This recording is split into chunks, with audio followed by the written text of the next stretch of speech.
나는 지금까지 착하게 살았는데, 누구보다 가족을 위해 희생하고 배려하면서 살았는데 왜 나는 이렇게 힘든 상황만 겪고 있는 거지? 이런 생각 때문에 너무 억울하고 고통스럽다고요. 그렇다면 이 억울함을 어떻게 다뤄야 하는지 몰라서 계속 억울함이라는 감정에 끌려다녔을 겁니다. 왜 그랬는지 알려드리고 어떻게 억울함을 다뤄야 할지 딱 두 가지로 정리해서 알려드리겠습니다. 이 영상 끝까지 봐주세요.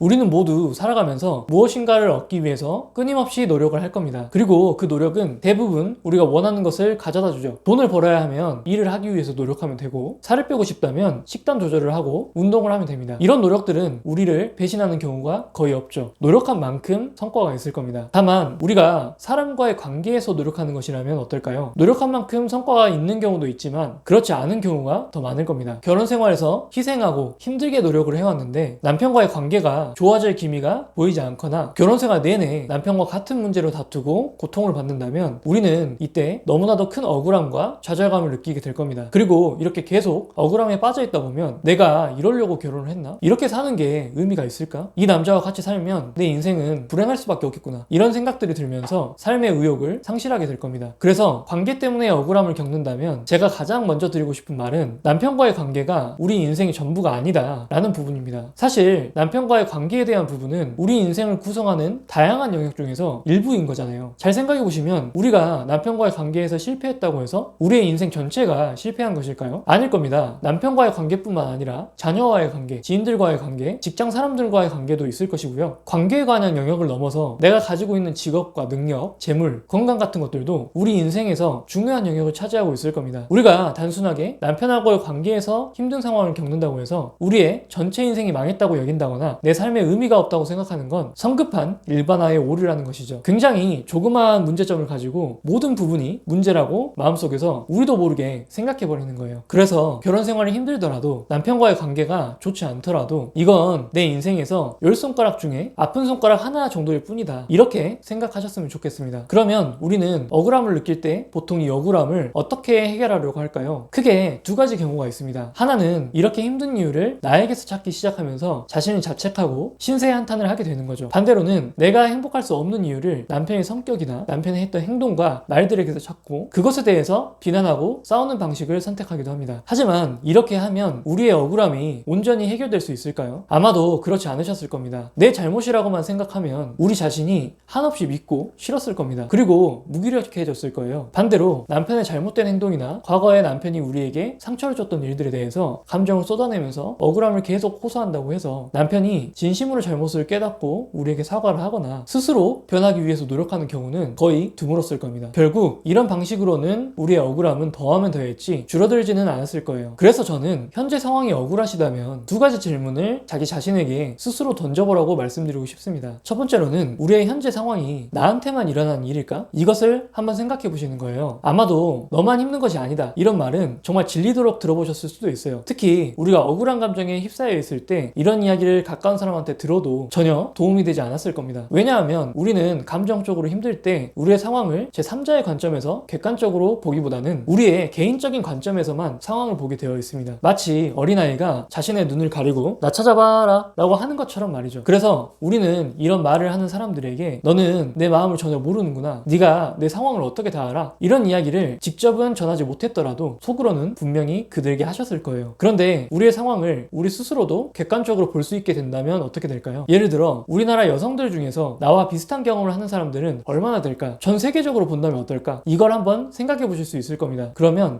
이런 상황을 나만 겪는 일이 아니구나, 인간이라면 이런 상황들은 한 번쯤은 겪어볼 수도 있는 거구나, 이런 관점을 가지실 수 있을 겁니다. 이것만으로도 우리는 억울함을 어느 정도 수용할 수 있을 거예요. 두 번째는 그렇다면 억울함을 있는 그대로 수용할 것인가, 아니면 해결하기 위해서 노력할 것인가, 이것을 우리 스스로에게 질문해 보실 필요가 있습니다. 그러려면 먼저 어떻게 상황이 바뀌어야 내 억울함이 해소될 수 있을까, 이것부터 생각해 볼 필요가 있습니다. 우리가 만약 길에서 우는 아이를 마주쳤다고 가정해 볼게요. 불쌍해 보여서 도움을 주고 싶은데 계속 본인의 상황이 억울하다는 이야기만 반복하는 겁니다. 그러면 우리가 그 아이에게 도움을 줄 수 있을까요? 그렇지 않을 겁니다. 그런데 그 아이가 저 택시를 타고 집에 가려면 5,000원이 필요해요, 이렇게 이야기를 한다면 어떨까요? 우리가 도와주고 싶은 마음이 있다면 흔쾌히 5,000원을 그 아이에게 줄 수 있을 겁니다. 마찬가지입니다. 현재 상황이 얼마나 억울한지 이 부분에 대해서만 데에서만 집중하기보다는 내가 어떤 상황으로 바꾸고 싶은지에 대해서, 내가 뭘 원하는지에 대해서 명확하게 생각해 보셔야 합니다. 그래야 내 자신이 어떤 노력들을 해야 하는지도 스스로 알게 되고요. 누군가에게 도움을 청한다고 했을 때 도움을 쉽게 받을 수 있을 겁니다. 그리고 만약 내가 어떤 상황을 원하는지가 명확해지면 우리는 이런 소망을 시도해 볼 것인지 아니면 포기하고 현재 상황을 수용할 것인지를 정해볼 수 있을 거예요. 물론 이건 그 어떤 누구도 정해주기 힘듭니다. 우리 자신 스스로가 정할 수 있는 거죠. 업종 특성상 노파심의 말씀을 드리면 이것에 대한 선택 또한 다른 사람들에게 조언을 구하는 경우가 많이 있을 거예요. 이럴 경우 큰 도움이 되지 않을 가능성이 매우 높고 전문가에게 상담을 받지 않는 이상 더 혼란스러워질 수 있으시니까 혼자서 충분히 시간을 가지고 생각해 보시고 결론을 내려보셨으면 합니다. 이것을 정하게 되면 우리에게는 이런 힘든 상황을 버틸 수 있는 힘이 생길 거예요. 먼저 우리가 기대를 포기하고 현재 상황을 있는 그대로 수용하기로 했다면 우리는 때때로 억울할 수는 있지만 나만 억울함을 느끼는 것이 아니니 힘들 때마다 이런 결론들을 다시 계속 내릴 수 있을 거예요. 아, 나는 그냥 어떤 이유 때문에 있는 그대로 상황을 수용하기로 했었지 라고 말이죠. 그리고 나서 우리의 다른 인생의 중요한 영역들에 우리 에너지를 쏟아부을 수 있을 겁니다. 반대로 억울함을 해결하기 위해 마음을 먹었다고 한다면 적지 않은 에너지가 들어갈 겁니다. 이 또한 힘이 들 거고요. 하지만